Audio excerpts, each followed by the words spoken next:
Here's Navarro on the run. Navarro's going to keep it. Navarro for 6. Touchdown, Bobcat. I feel I had a hard time staying in my own lane. Oh my goodness! Brett Murdoch, pick 6. Harvath inside the 30, the 20. Blake Harvath will score. And Mendoza takes a big hit. He never saw it coming. Trey White got in there. There's his man, Rucker. And nobody's going to catch him. Goodbye. Intercepted. Tyree Skipper. Touchdown. Telly again, why not? A step forward and make it 2 for Telly. Quarterback keeper showing off the speed. Steps on the gas. Untouched. The G5 Hive. All G5 all the time.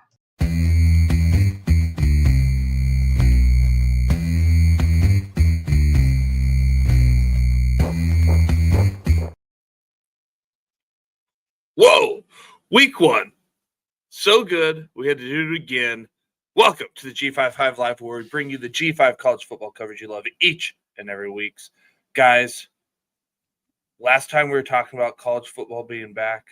Well, we got our first dose of just a full slate of games.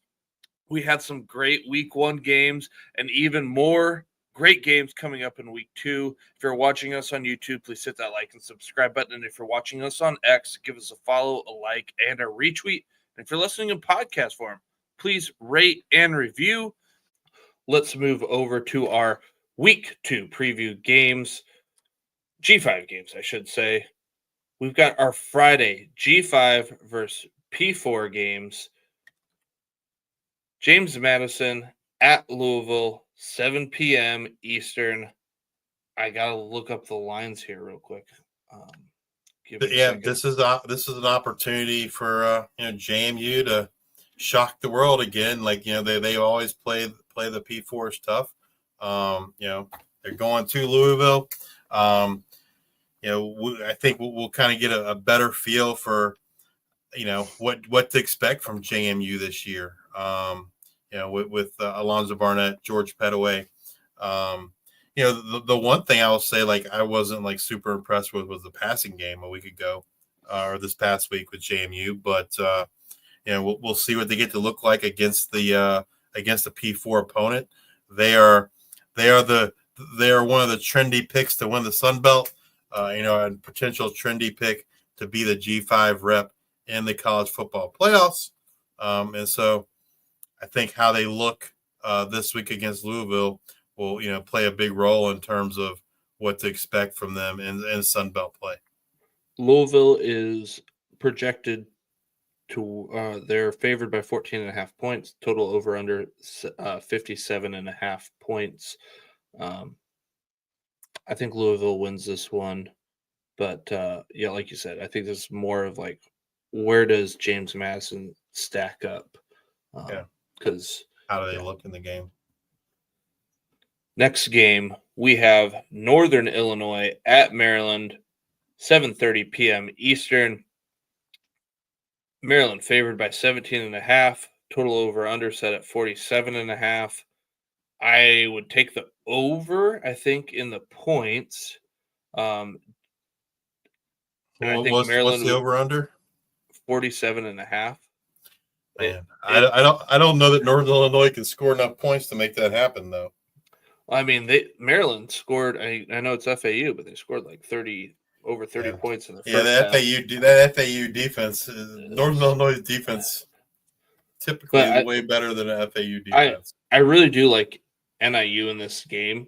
I don't think Maryland is 17.5 points better than NIU, but I think paying attention to that injury report will be huge, because obviously if you lose a member of that defensive line, that's going to hurt. Williams, yeah. Well, I don't know that we'll get an injury report because it's a non-conference game. I'm not sure what the max stance is on non-conference game, whether they have to provide availability reports or not. But yeah, no Jelani Williams would be huge. If you watch this game, you get to see true freshman Malik Washington at quarterback for Maryland, and he was impressive in week 1. And so, it's someone to watch, someone to look out for. I don't think Maryland is a great team in terms of Big Ten play, but last year we saw Northern Illinois shock the world and beat the number 2 team, beat the team that was in the college football championship game in Notre Dame. Obviously, this wouldn't be to that same level, but Northern Illinois has definitely played the P4 stuff. So I think I would agree with you. Like, I would take Northern Illinois and the points. I would avoid the over under. I just don't think there's going to be a lot of points scored in this game personally.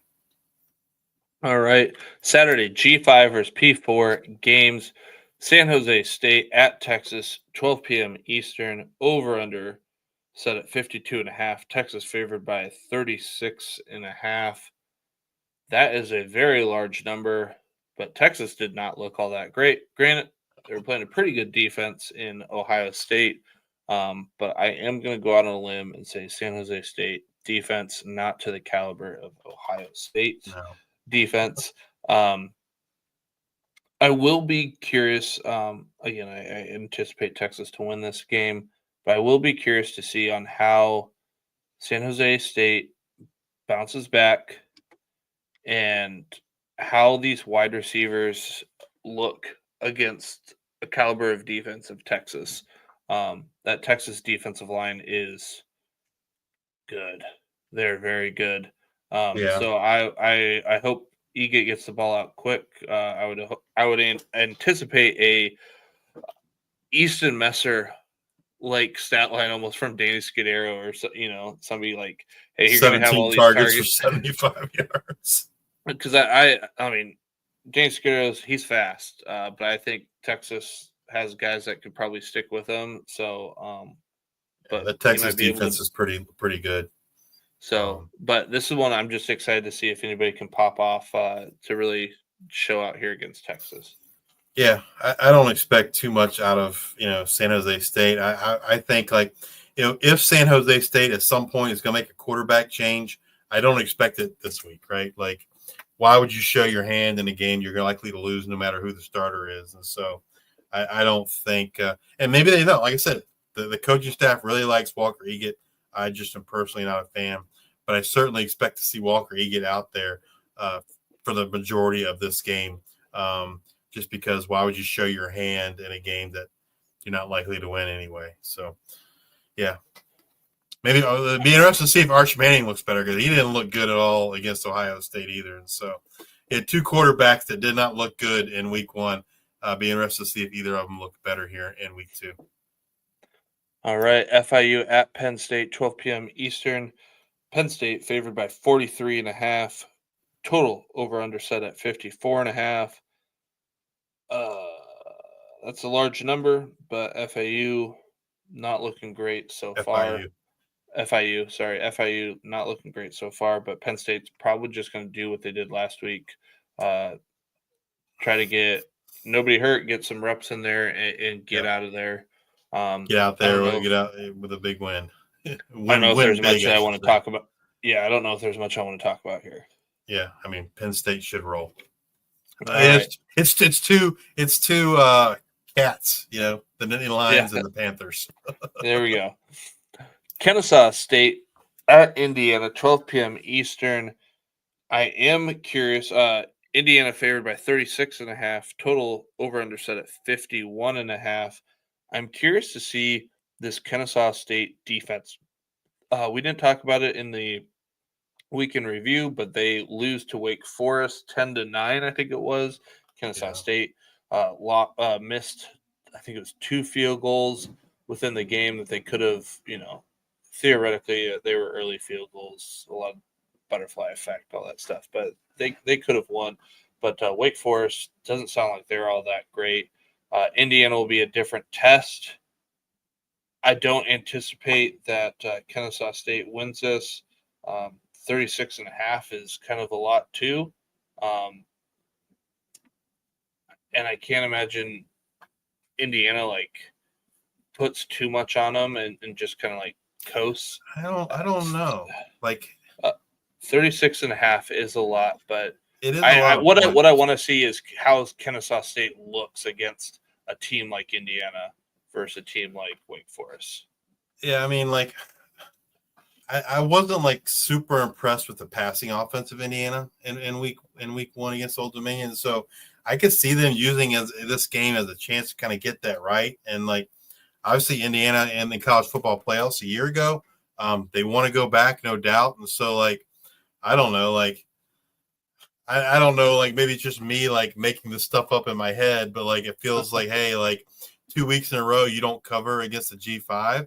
Like what does that say? And so like I don't know, like I feel like they're going to use this game as an opportunity to kind of get that passing game going, which we didn't see in week one. But yeah, I mean it's also possible, like to your point, Luke, where like Signetti's kind of like playing it close to the vest till they need it, and so he just wants to win and get the win, and it doesn't really matter how they win. He's looking to get the win, and he's not going to show all the stops, so to speak, until they get to Big Ten play. So I can see it playing out either way. All right. Let's move over to our next game. We got Kent State at Texas Tech, 12 p.m. Eastern. This one, 48.5-point favorites are Texas Tech. Over under set at 58.5. Kent State had a rough time there with Merrimack. But they got the win. That was like a 20-some game losing streak they had going. So that they got the win last week. So that was might be their only win of the year, but they stopped that huge losing streak. They did. But Texas Tech, I think, rolls in this one. I'm not sure. I think the thing to look out for, like from a general football perspective, is who's at quarterback for Texas Tech. 'Cause I think Baron Morton got banged up a little bit, and so they might roll Will Hammond out there in a game that they're going to win anyway, and so you might not see Baron Morton, but something to kind of keep eye on from a general football perspective. Before we move on to the next one, I wanted to touch on this because I did not talk about it at the very, very beginning. But it's happening at the same time as this game. It's not a G5 game, but it's Iowa versus Iowa State. I live here in Iowa. I'm a big fan of the Hawkeyes because, that's just what there is here in Iowa. Shout out to Eric Froton, NBC Sports, Fantasy Pros. He's coming into town from San Diego, flying in.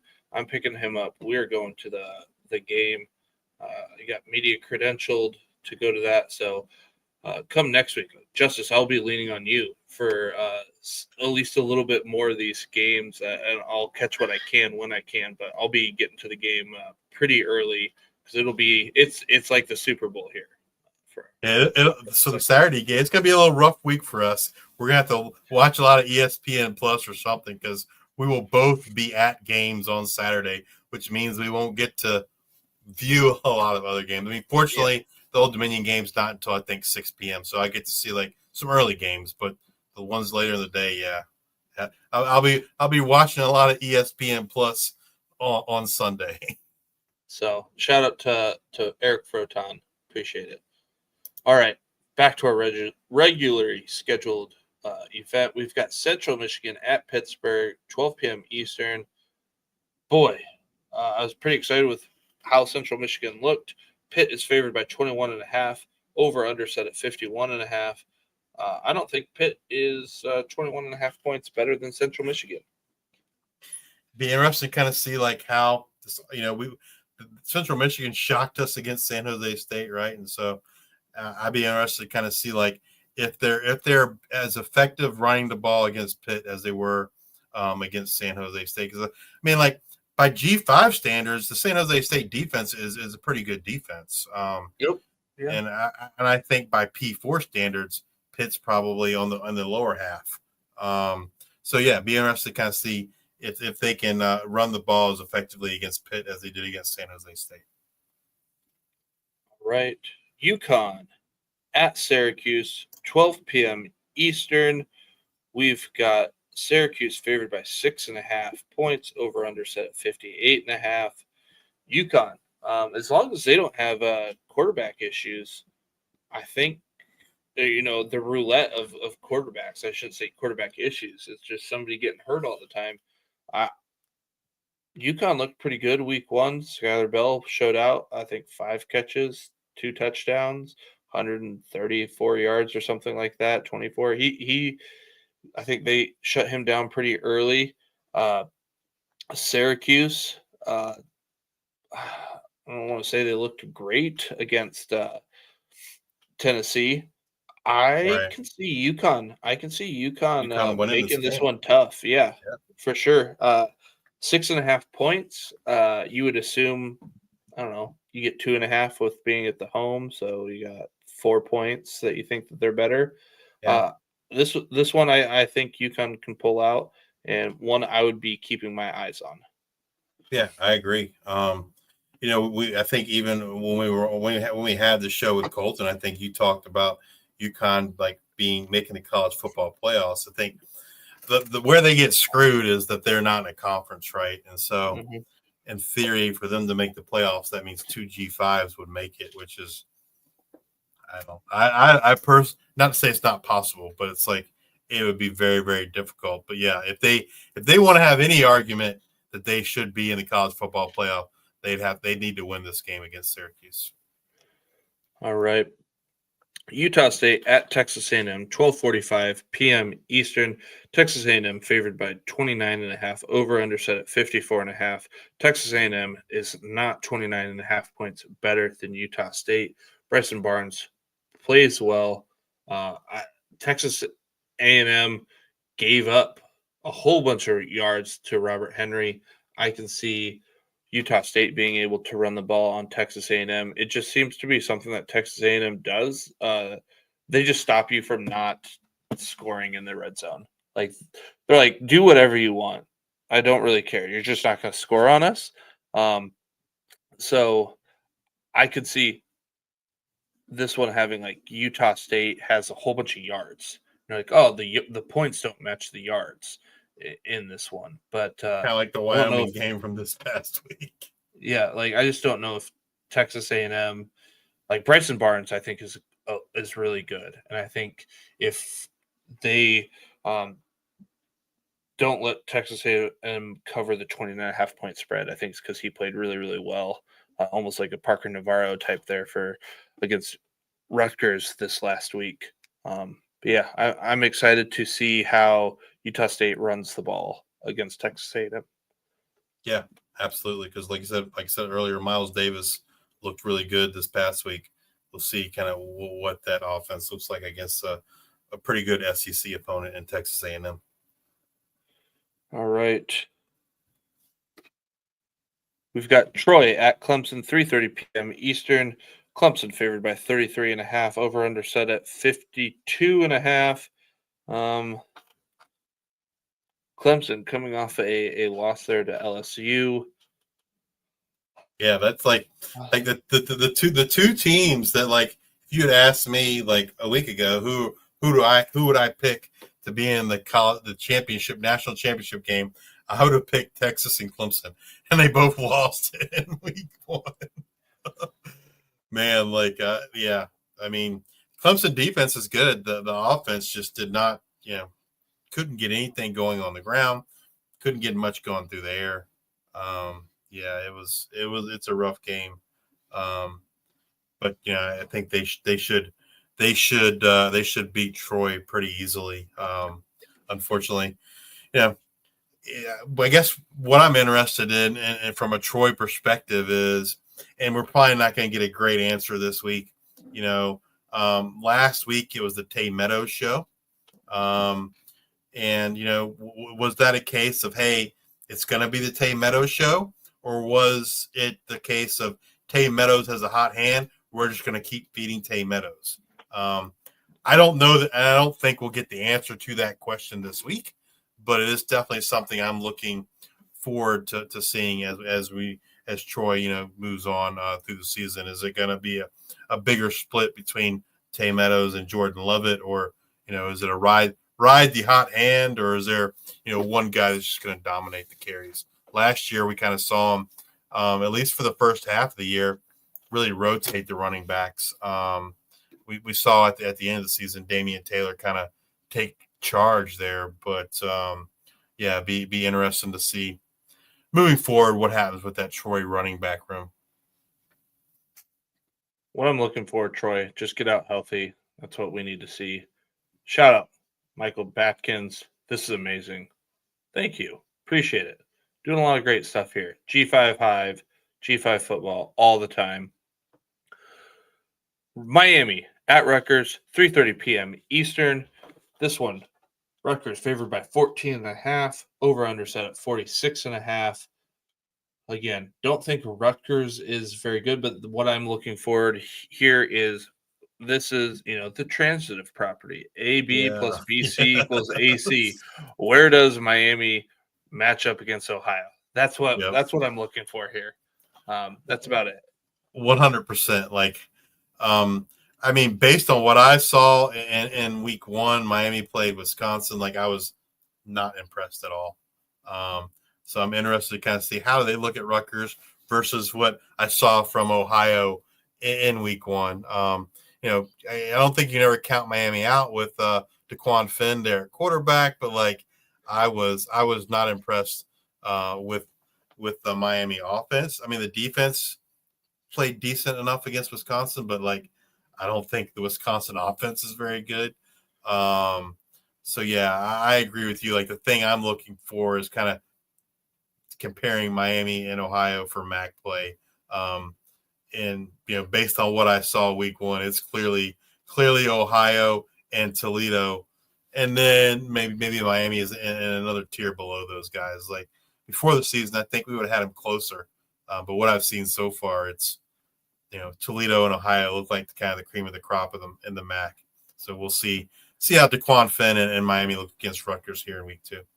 You want to talk about offenses not looking good? Cincinnati didn't look all that great against Nebraska. Had a hard time passing the ball. Bowling Green goes to Cincinnati, 3:30 p.m. Eastern. Cincinnati favored by 21.5. Over/under set at 46.5. I don't even think Cincinnati had like 100 yards passing, did they? I don't think so. It was rough. Like 95 or 96. So if Bowling Green can shut down the run, Bowling Green's got a fighting chance here. I mean, Bowling Green got the win, right? But I want to say they were playing like a FCS team. I could be wrong. I don't know. Like, what did you say the spread was in this game? 21.5. They played Lafayette. They won 26-7 against Lafayette this last week. Man, I don't know. Like, I probably, it's probably an avoid for me in terms of making a bet. But I guess if I had to, I'm probably taking Cincinnati in the points. But I don't love it. I don't love it. Like you said, that Cincinnati offense did not look good against Nebraska. But Nebraska defense, in my opinion, is like one of the better defenses in the Power 4. Definitely one in the Big Ten. So they got a really stout, really good defense. So like, I don't know that's really plays a whole lot, but certainly if you can't throw for 100 yards, that's not a good sign. So yeah. Delaware at Colorado, 3:30 p.m. Eastern. The Fighting Hens go take on the Buffalo. Nick Minicucci, man, the dude had a game this week, right? He can ball. He balled out this past week. But they were playing FCS Delaware State, so a little bit of a difference in opponents this week. You go from a FCS team to to not the G5, but a Power 4 team in Colorado. But Colorado didn't look great either in week 1, right? Like Caden Salter didn't look good. So I think this is going to be a game, I think, where like Coach Prime kind of uses it to kind of see, okay, what do we have here? What do we want to do moving forward? And as we get into the Big 12 play. But I mean, Colorado favored by 23.5, over/under set at 50.5. I'm just excited to see where Delaware fits. Where they fit, right? Like we saw them dominate an FCS team, which is good.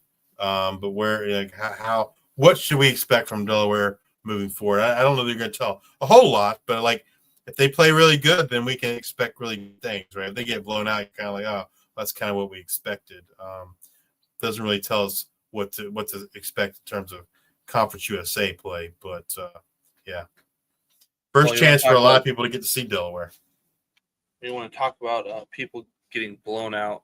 Middle Tennessee at Wisconsin. I don't envision this one to be a good one. If you missed it last week, Middle Tennessee State did not look particularly good against Austin P. They lost, and they lost big. Yeah. So, I mean, I'm not anticipating the Wisconsin won 17-0 against Miami. Yeah, right, it was Wisconsin ugly. favored by 28.5. Over under set at 46.5. I would anticipate Wisconsin wins this one, but yeah, it's not a game I want to watch, man. Gotta get it figured out. Yeah, Blue Raiders fans are already calling for the head of Derek Mason. Yeah, he you gotta wonder, like, is he going to be the first casualty of 2025? Is he the first one to kind of get the axe in season? But yeah, to your point, neither one of these teams look great in week one. Wisconsin obviously got the win. That's important. But, like, in my opinion, they didn't look very good. Billy Edwards, I think Billy Edwards got hurt in the game. Hurt. And so I expect him to roll Danny O'Neal out there. And you're going to see a heavy dose of Dylan Jones, Darian Dupree, Gideon Ituaka. Is it Yakimelli, I think, is the other running back. Like, they're just going to throw running back after running back after running back out there and just run it down Middle Tennessee's throat. Not a fun game that I want to watch. But, yeah, Wisconsin, like Anthony said in the comments, it's going to be like 10-0. I think Wisconsin's going to score more than 10 points. But, yeah, your point remains. It's going to be an ugly game, not an exciting one that you want to watch. Unless you're a Wisconsin fan, maybe. All right. Next game, West Virginia at Ohio, 4 p.m. Eastern. A rare home game for a G5 P4 opponent. We got West Virginia favored by 2.5 points on the road. Over under set at 60.5. I like Ohio. I like Ohio too. Like, this is, last week we saw Tulane get the win, the P4 win. Like, if I'm looking at a game and saying, man, like, this is the game, the P4 is going to get a win against the G5. This is the game for me. Ohio at home said they should have beat Rutgers. I don't think West Virginia is particularly great, and I think Ohio gets it done. I think they beat the Mountaineers to kind of solidify their spot in the MAC, and maybe, maybe we belong in the conversation for the P4 or for the G5 representative of the college football playoffs. But yeah, give me what did you say the spread was? West Virginia by what? 2.5. 2.5.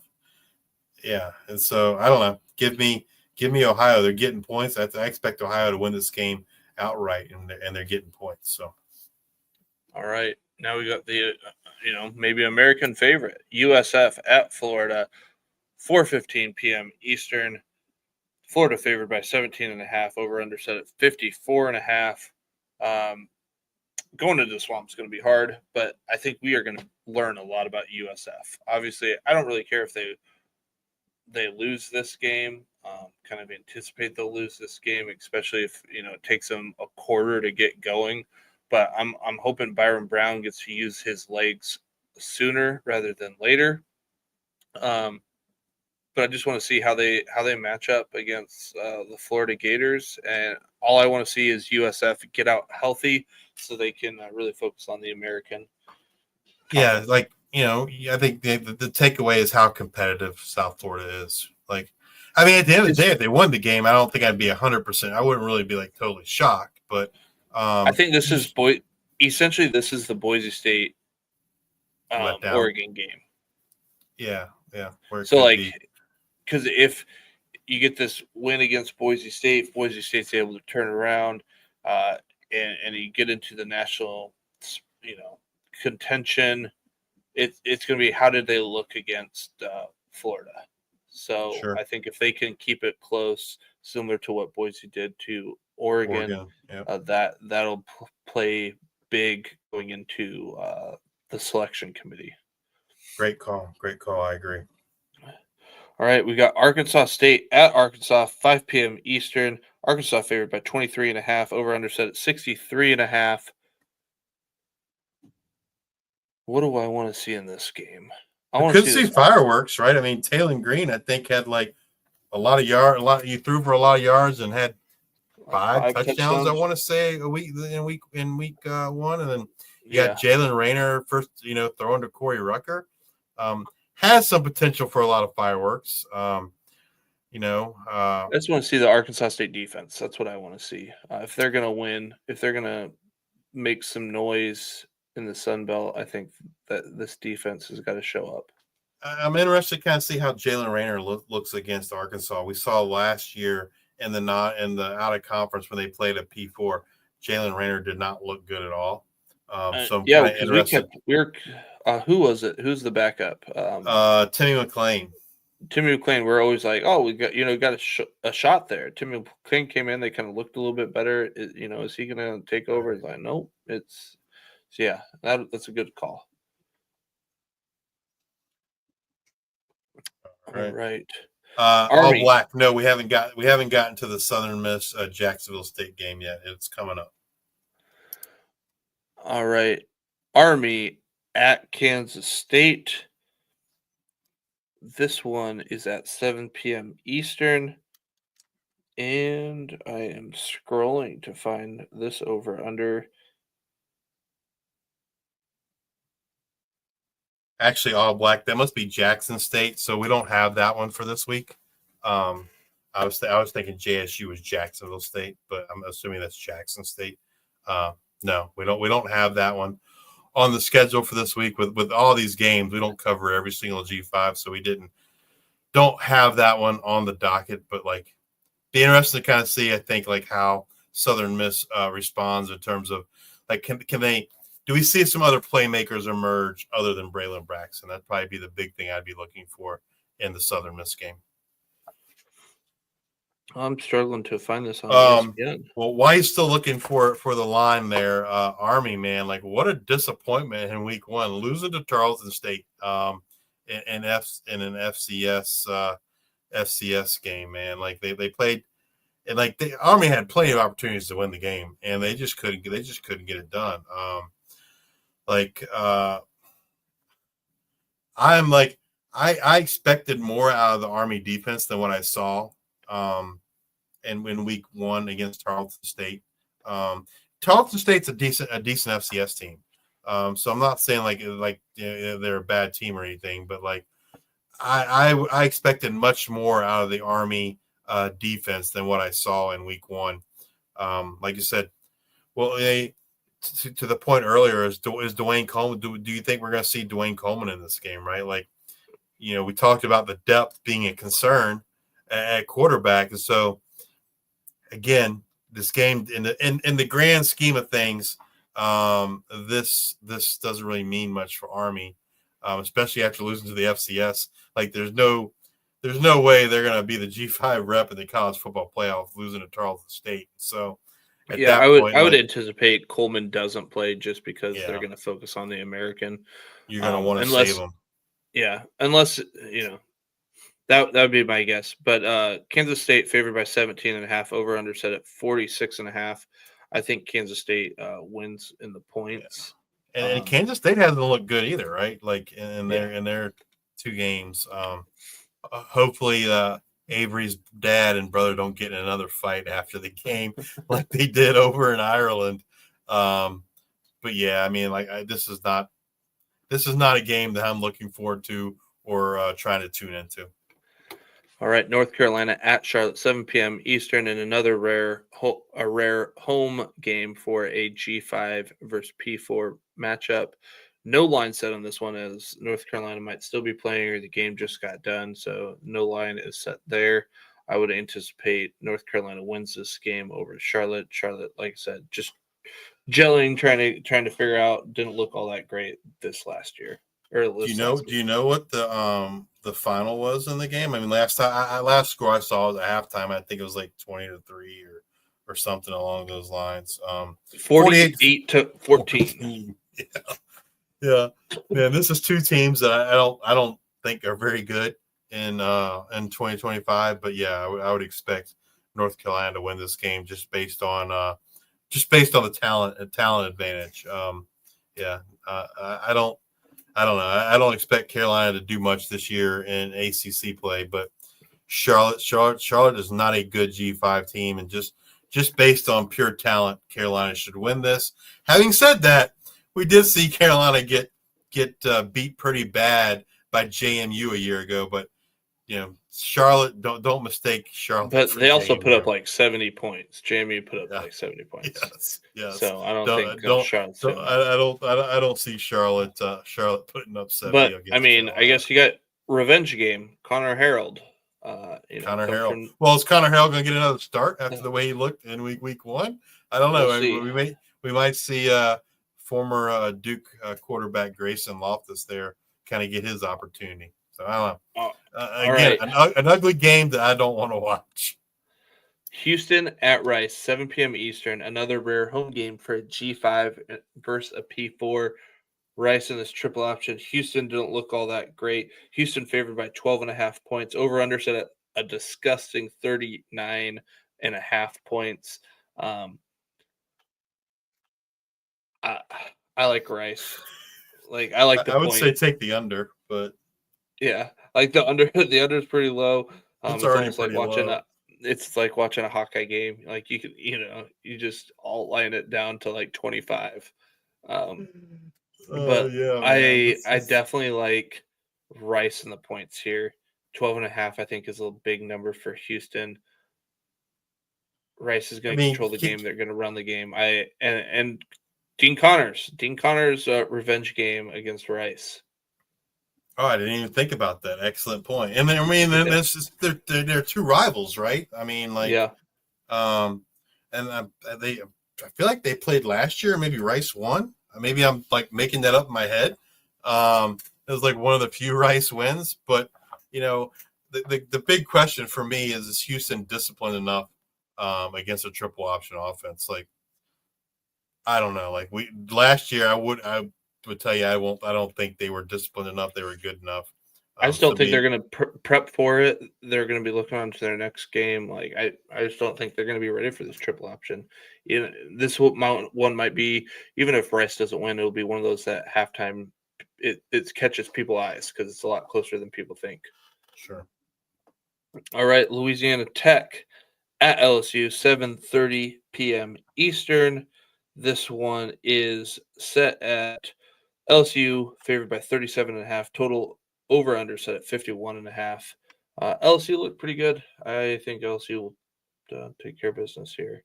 Yeah. Nothing really. Shouldn't be much of a game. Other than Louisiana Tech. Other than Louisiana Tech getting out injury free, that's about all I need to see here. Yeah, Garrett Nussmeier. Maybe getting that big win week one, does it kind of help? Maybe he puts up some stats this week to kind of get that Garrett Nussmeier Heisman hype train started, so to speak. But yeah, unfortunately for Louisiana Tech, LSU is looking like one of the top teams in all of college football, and going to be a rough week for the Bulldogs. Now, if there's a bright spot, like last week, Kobe Fields, linebacker, had a phenomenal game. He was definitely someone that I was considering for my defensive player of the week, but it should be a rough one here for the Texters in week 2. Talk about a rough game. Ball State at Auburn. That is at 7:30 p.m. Eastern. Auburn favored by 43.5. Over under set at 53.5. Ball State, again, just get out healthy. Jackson Arnold probably puts on a show with his legs. They didn't look particularly good throwing the ball, so we'll see if they can get something throwing the ball there. Like I said, not a lot that I'm watching here. Ball State got hammered by a bad Purdue team. And so I can only imagine They go to an SEC team in Auburn. What in the world is going to happen? It's going to be ugly. It's going to be ugly fast. Man, like this seems crazy to me because he's only coached one game. But like Ball State fans were already like calling for a new head coach, and the dude's only coached one game. That's how bad they looked in week one. And man, if they were mad how they looked against Purdue in week one, they're gonna be madder in week two against Auburn because Auburn's just gonna put it on them, unfortunately. Akron at Nebraska, 7:30 p.m. Eastern. Nebraska favored by 34.5. Total over under set at 47.5. Just get out healthy. That's all I got to say about this one. Yeah, I mean Akron, they lost only 10-0, but like you look at the stats and they got dominated, like passing and running against them. And like I said earlier, Nebraska I think is one of the better defenses all of college football. And yeah, this is I don't expect this to be much of a game. Another one that I don't expect to be much of a game, but maybe a little bit better. Georgia Southern at USC. If Georgia Southern looks like they did against Fresno State, that's not going to look great. That's at 7:30 p.m. Eastern. USC favored by 28.5. Over under set at 42.5. USC put up over 70 points with a freshman quarterback for half the game against a CUSA team in Missouri State. I think you could take USC points. I think you could take the over. I think USC could get the over by themselves. I think Georgia Southern just, again, I don't know if they stayed out there all week. Probably not. They got school to go to. I don't know. But they just need to get ready for conference play. Yeah, it's going to be another ugly game for the Eagles. All right. 7:45 p.m. Eastern. UL Monroe at Alabama. Alabama probably not going to be too happy about that loss at Florida State. Over under set at 37 or over under set at 50.5. Alabama favored by 37.5. This one again, just stay healthy. I guess what I'm looking forward to is see if their running back rotation looks any bit different than what we had last week. I mean, I think that's the thing for ULM. Unfortunately, I don't know that you're going to, given the opponent, that you're going to be able to tell a whole bunch. But yeah, I think that's kind of the thing to monitor going forward. Is it, is there going to be a workhorse? Is it Braylon McReynolds, which is kind of like the workhorse, if you will, in week one, or is it going to be more of a heavier rotation than what we saw a year ago from the Warhawks? Unfortunately, I don't know that this game is going to give us a bunch of answers just because of the opponent, but it's definitely something to kind of keep an eye on for ULM moving forward. And I was just going to say to your point, like Alabama, this is going to be a get right game for Alabama, right? And it's they're going to be going full bore and try to blow the doors off the Warhawks to kind of take some of the heat off Kalen DeBoer after that loss to Florida State in week one. All right. This is our last P4 versus G5 game. And I don't really know what to expect in this one. UCLA at UNLV, 8 p.m. Eastern, a rare home game for a G5 versus P4 game. UCLA favored on the road by 2.5 points, over under set at 54.5. I guess I'm just going to continue. You just bet overs on UNLV because their defense isn't that great, but Nico didn't look all that great for UCLA. UCLA looked terrible last week. So it's like, is this one that UNLV gets a win? They get a win against a P4 team. They're 3-0, and they say, look at what we did. But, they're not that great in the grand scheme of things. Like, if UNLV wins this game, I think it tells us more about UCLA than it tells us about UNLV. I think that's the only thing I'm really looking at here. I think see if they can get Jet some more touches. I was gonna say, for me, if they can get Jet 18, 20 touches in this game, I think UNLV can win it. And that's kind of that's kind of a key, I think, for them. He is the difference maker. He's the special player on the team. They got to get Jet the ball as much as possible. Well, there's the answer. Looks like they stayed in California all week. So yeah, get help. Yeah, whatever help we can get, that's what we'll do. That is going to do it for us tonight. We made it through week 1. Looking forward to week 2. Again, we are going to do our best to give you our information each and every week. This week 2, talked about it. Justice and I will both be at different games, so we will do the best we can to get you up to speed. We'll have to watch a lot of ESPN Plus on replays on ESPN Plus on Sunday, especially the later games. Like I'll be able to watch some of the early ones, but yeah. And hopefully the plan next week is to talk about our 2020 players and hopefully for you guys that play college fantasy football, we'll end the segment with some waiver wire pickups. It's just when we're covering this many games, man, like it's tough to get everything prepared. Yeah, it'll be like ready. 3.5 hour show. It'll be a 3-hour show, right? 3 plus 3.5 hour show, and so that's a lot. Like I mean, where I'm at right now, it's 1 a.m. for me. So yeah, it's. But hopefully the plan is next week to give you all that stuff, and then we'll have another week's worth of information when it comes to the 2020 players. We didn't want to talk about hey, this guy has the highest in attempts when he's only played one game. But I guess even if we don't have time, I think the plan next week is at the very least to kind of tweet the graphics out in terms of who those 2020 players are. And if you're not familiar, 2020 players are just basically our way of recognizing the top players in the G5. We talk it's quarterbacks, receivers, running backs, tight ends, offensive line. We started doing the offensive line towards the end of last year, and I just put the finishing touches on a scoring metric for offensive linemen that is unique to the G5 Hive. I don't know that anyone else uses this metric. But anyway, I came up with a metric to rate offensive linemen and how, to be able to compare them and say these ones are better than these ones. So, yeah, offensive line, defensive line, we break it down, defensive end and tackles. Offensive line, we break down between centers, guards, and tackles. Linebackers, cornerbacks, and safeties.